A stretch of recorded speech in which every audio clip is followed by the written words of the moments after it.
여러분 설 명절 어떻게 보내셨습니까? 뉴스파이터 김명준입니다. 이번 설 전 세계가 정말 설설 기었습니다. 공포의 신종 코로나 바이러스 전 세계적으로 현재 100명이 넘는 감염자가 사망했고 우리나라에도 네 번째 확진자가 등장을 했습니다.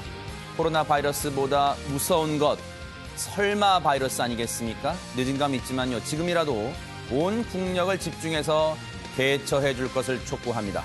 1월 28일 화요일 뉴스파이터 60초 뒤에 돌아오도록 하겠습니다.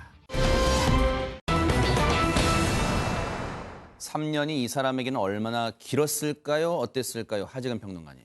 가수 리쌍의 길 씨가 2017년 이후에 3년 만에 TV 예능 프로그램에 나왔습니다. 그동안 활동을 안 하고 있었거든요. 못한 거죠. 예능 프로그램에 나와서 근황을 밝혔는데 알고 보니까 3년 전에 부인하고 언약식을 올렸다. 아하. 사실상의 결혼을 했다, 3년 전에. 네. 그래서 아들까지 있고 아이고. 지금 가정을 이루고 그렇게 살고 있었는데 네. 아무한테도 말하지 않은 상태에서 어허. 말할 타이밍을 놓쳐서 네. 그리고 이런 사실을 남들한테 알리는 것이 두렵고 어허. 왜냐하면 본인이 구설수에 휘말려서 이제 연예인 활동을 못하고 있으니까 네. 그래서 몰래 3년 동안 가정생활을 하고 있었다는 것을 요번에 밝혔습니다. 그야말로 깜놀할 소식인데 근데 김기혁 아나운서 그동안 길 씨는 뭐 하면서 지냈길래 저희가 오랜만에 듣는다고 얘기를 하는 걸까요? 예, 앞서 말씀을 해주셨듯이 총 3차례 음주운전으로 현재 자숙 중이기 때문에 방송에서는 이 길 씨의 모습을 저희가 볼 수는 없었습니다. 아하. 처음에 이 논란이 됐던 거는 길 씨의 2014년이었습니다. 음주운전 뉴스파이터에서 했던 거 기억나네요? 또 이 글을 보니까. 네. 맞습니다.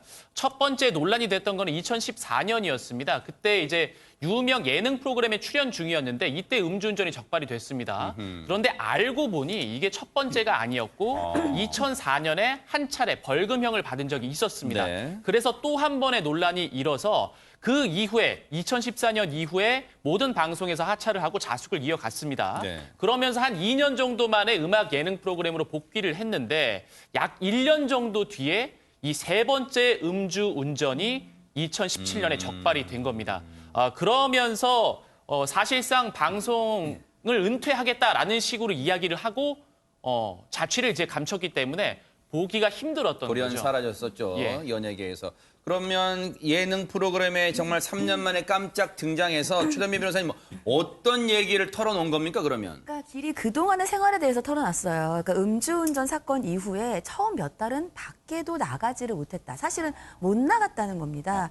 그러니까 이런 내가 있다는 것 자체가 너무 싫었고 음악을 해서 뭐 하나, 음악으로 보답한다는 것은 말이 안 된다라고 하면서 모든 악기를 치우고 산속으로 들어갔고 연예인 주변 있는 인간관계도 자연스럽게 끊어졌다는 거죠.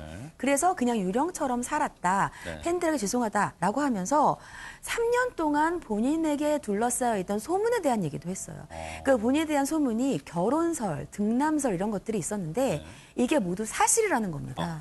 그러니까는 3년 전에 언약식을 했다. 즉 결혼을 한 배우자가 있고 2년 전에 아들이 생겼는데 이러한 것을 주위에도 아는 사람이 지금도 많지 않다는 거예요. 아이고.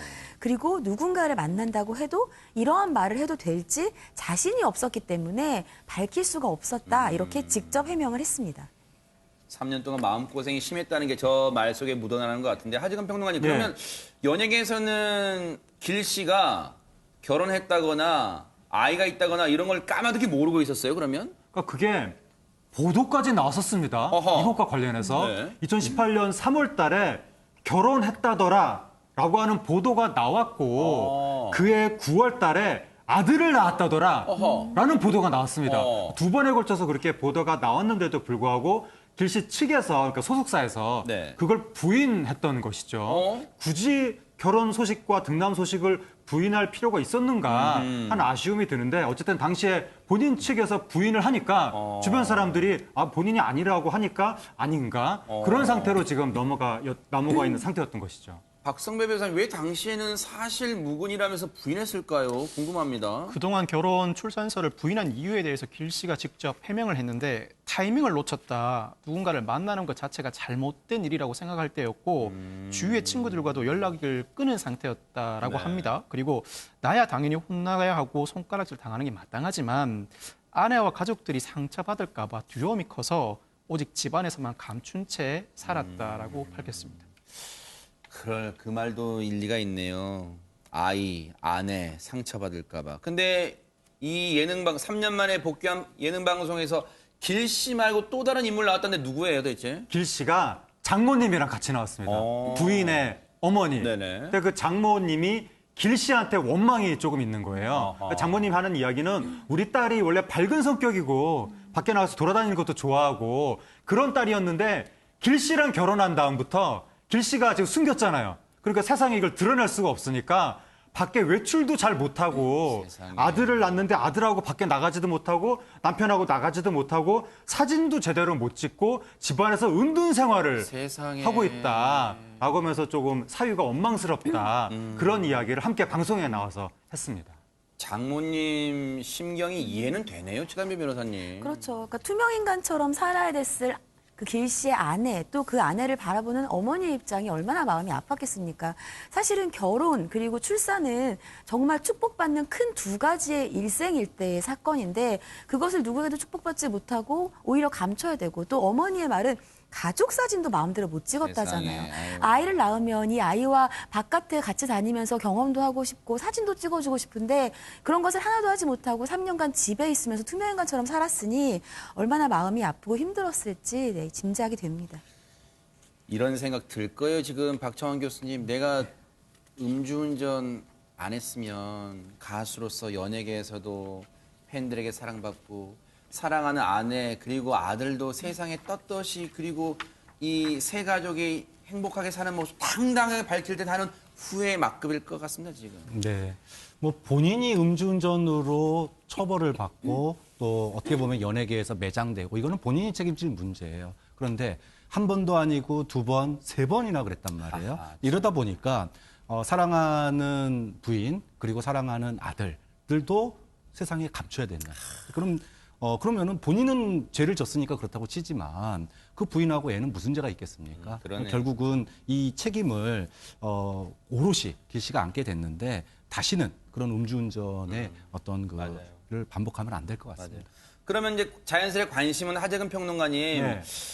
길 씨가 어렵사리 3년 만에 예능 통해서 이제 이 시청자한테 인사했잖아요. 네. 연예계 복귀하는 거예요? 그거를 잘 모르겠는데 예능 프로그램에 나왔다는 것은 그 자체가 어느 정도의 좀 의지를 내비친 것이 아닌가 복귀에 대해서. 그런데 일단 가족사에 관한 한은 일단 공개를 했으니까 올해 드디어 공식 결혼식을 올린다고 합니다. 3년 그래요? 만에. 그거는 참 축하할 일이고 네네. 다만 이제 결혼식을 지금 장모님하고 또 의견이 엇갈렸는데 길 씨는 스몰 웨딩으로 하겠다. 장모님 아예 3년 만에 하는 결혼식인데 크게 해야 된다. 가슴에 한이 맺혔으니까 네, 그걸로 그럴 지금 거예요. 또 맞아요. 의견이 네. 엇갈린다고 하는데 그 문제는 어쨌든 공개하는 걸로 일단 해결이 된 것이고 네. 근데 연예계 복귀 문제는 길 씨가 음주운전 한두 번이 아니라 삼진아웃 상태이기 때문에 음주운전 3번 적발된 사람을 과연 연예인으로 스포트라이트를 받게 하는 것이 정당한 것인가 네. 이 부분에 대해서는 향후에 또 논란이 있을 것 같습니다. 지성이면 감천이라는 말이 있습니다. 정말로 진심으로 반성하는 그 마음이 있다면요. 팬들이 자연스레 이제는 복귀도 된다는 어떤 신호를 주지 않을까, 감싸주지 않을까 그런 생각을 해봅니다. 너무 조급하게 길 씨가 마음먹으면 오히려 역효과가 일 수도 있다 이런 생각도 해봅니다. 어쨌든 아내분 그리고 아드님과 행복한 삶은 이어가시길 바랍니다. 참, 세기의 결혼이 세기의 이혼으로 마무리되는 건가요? 김기혁 아나운서. 네, 이부진 신라호텔 사장과 이무재 전 삼성전기 고문의 이 이혼이 법적으로 확정이 됐습니다. 아하. 1999년 8월에 사실 이제 두 사람이 이부진 이 신라호텔 사장은 재벌그룹의 3세로 그리고 이무재 전 고문은 일반 평사원으로 결혼을 하게 되면서 굉장히 화제를 진짜 모았었는데요. 러브 스토리 이제 영화 같았잖아요, 진짜. 맞습니다. 네. 예. 굉장히 이 일이 잘 살 수 있을까 두 사람이 네. 그런 것도 관심이 많이 쏠렸었는데 네. 결국엔 2014년 10월에 이부진 사장이 이혼 조정 신청을 내게 됩니다. 네. 그리고 나서 한 5년여가 지난 이후에 법적으로 네. 확정이 된 건데 네. 이게 왜냐하면은 1조 원이 넘는 재산 분할 요구로 인해서 네. 더욱더 이제 세간의 이목이 집중되기도 했었습니다. 네. 이혼 확정이라고 최단비 변호사님 어제 기사가 났더라고요. 근데 어제 연휴 마지막 날 이른바 빨간 날인데 대법원도 일을 했어요, 그러면? 그러니까 대법원이 이제 판결로 확정이 난 것인데 대법원이 그러면 새로운 내용의 판결을 했느냐? 그건 아니에요. 아하. 대법원이 어떤 판결을 했냐면 심리 불속행 판결을 했습니다. 그게 뭐냐 하면 원심, 즉 여기서는 항소심이에요. 2심의 판결이 위법한 것이 없다. 그래서 대법원에서 굳이 다시 판결할 필요가 없다라고 하면서 항소심의 판결을 그대로 확정을 해주면서 네. 원심 그대로 판결을 내렸습니다. 아, 그랬군요. 그러면 여기서 자연스레 궁금증은 박성배 변호사님, 2심 항소심의 판결이 뭐였는가가 궁금합니다. 항소심은 자녀에 대한 친권자, 양육권자로 이사장을 지정했고요. 재산분할로 이사장이 임 전 고문에게 이 141억여 원을 지급하라고 판결했습니다. 이 판결이 대법원 판결로 그대로 확정이 됐는데 네. 사실 소송 과정에서 임 전 고문 측이 이부진 사장의 전체 재산이 2조 5천억대 규모이기 때문에 그 절반인 1조 2천억 원대 재산을 분할해 달라고 청구했지만 야. 당시 이 재산 분할 액수가 국내에서 가장 큰 액수였기 때문에 관심이 집중됐었죠. 네. 요구액의 1%도 되지 않는 금액이 재산 분할 금액으로 확정됐습니다. 네. 사실 재산 분할액이 증가하기 위해서는 첫째는 분할 대상 재산이 많아야 하고요. 둘째는 기여도가 높아야 합니다. 그런데 분할 대상 재산은 혼인 이후 형성하고 유지한 공동 재산이어야 하는데 이 사장의 재산 대부분이 혼인 이전에 이미 취득한 재산, 주로 주식에 해당하기 때문에 혼인 이후에 형성한 재산 자체가 그렇게 많지 않다고 본 것 같고요. 아. 또 한 가지는 15년 정도 동거 부양 협조 의무를 이행했으면 일반적인 부부 사이라면 50% 정도의 기여도를 인정합니다만 네. 이 사장의 자산이 워낙 높다 보니 일반적인 부부와 달리 임 전 고문의 기여도도 상당히 낮게 평가된 것 같습니다. 그에 따라서 결국 전체 재산의 1%에 해당하지도 않는 141억 원을 지급하라는 판결이 이루어지게 됐습니다. 네. 어쨌든 1%이긴 하지만 워낙 전체 이제 재산이 많다 보니까 141억 원을 재산 분할 금액으로 받아냈다면 이 이혼 소송은 최단비 변호사님, 이무재 전 고문의 승리로 봐야 되는 거예요? 그러니까 이무재 전 고문은 이제 1조 2천억 원을 요구를 했어요. 근데 네. 앞서서 말씀하신 것처럼 이게 대부분이 상속받은 그 주식이기 때문에 주식을 빼고 법원은 700억을 재산 분할의 대상으로 봤고요. 그중에서 1심에서는 15%를 재산 분할로 인정을 했지만 항소심에서는 20%로 높여줬어요. 높아졌네요. 네. 그러니까 사실은 어느 정도는 항소심에서 조금 더 유리한 위치를 잡았다라고 볼 수는 있고요. 또 면접 교섭권과 관련되어서도 횟수를 훨씬 더 많이 늘려줬습니다. 하지만 전반적으로 봤을 때에는 이혼도 이부진 사장이 승소를 했고 친권 양육권도 이부진 사장이 가져갔고 재산 분할도 방어를 훨씬 더 많이 했기 때문에 일부 승소이긴 하지만 거의 전부 승소를 했다. 이부진 사장이 그렇게 볼 수가 있습니다. 네. 대법원의 확정 판결이 혹시 양측의 입장 같은 게 나왔을까요, 김기혁 아나운서? 예, 뭐 이게 승소 패소가 사실 뭐 확실히 나온 건 아니지만 어쨌든 양측의 입장은 갈리고 있습니다. 이부진 사장 측에서는 재판부에 감사하다라는 뜻을 밝혔고, 그리고 이무재 전 고문 같은 경우에는 이 판결에 여러 가지 의문이 든다라는 입장을 내놨습니다. 이렇게 되면은 사실 그 2심에서 앞서 우리 최단비 변호사 말씀처럼 자녀 교섭 기회도 월 1회에서 2회로 늘리고 여름방학, 겨울방학도 자녀를 만날 수 있도록 하는 내용도 추가시키고 친권 양육권자로 이부진 사장을 지목했는데 그냥 제가 여쭤보는 거예요. 혹시 우리 글쎄요. 이런 표현이 적절할지 모르겠습니다만은 왜 아버지에게 친권 양육권을 주지 않고 어머니 이부진 사장이 줬을까? 최단비 변호사 혹시 이 부분도 좀 혹시 궁금증 해소할 수 있어요? 어떻습니까? 그러니까 친권이랑 양육권은 아이의 복리에 가장 적합한 사람에게 주는 거예요. 일단 양육권은 좀 아이들이 어릴 때는 어머니에게 많이 줍니다. 왜냐하면 어릴 때는 어머니와의 그러한 관계가 더 긴밀하기 때문에. 근데 친권 같은 경우에는 과연 이 아이를 키웠을 때 누가 더 이 자녀의 복리에 적합한 환경을 줄 수 있는가? 아마 여러 가지 뭐 예를 들면은 뭐 경제적인 능력이라든지 이러한 것들이 더 이부진 사장이 적합하다라고 법원이 판결한 것 같고요. 네. 이러한 부분에는 아이들의 의견도 포함이 돼요. 그래서 아이들이 어떻게 진술했는지도 아마 영향을 미쳤을 겁니다. 근데 사실 이무재 전 고문이 예전에 이혼 소송 과정에서 그 했던 말도 있잖아요. 아이한테 그 지극정성인 사랑도 드러냈잖아요. 하지금 예, 이무재 전 고문이 그 아이하고 아버지 사이에 보통 사람과 같은 정, 보통 사람과 같은 그런 어떤 여러 가지 행위들 그런 걸 하고 싶다.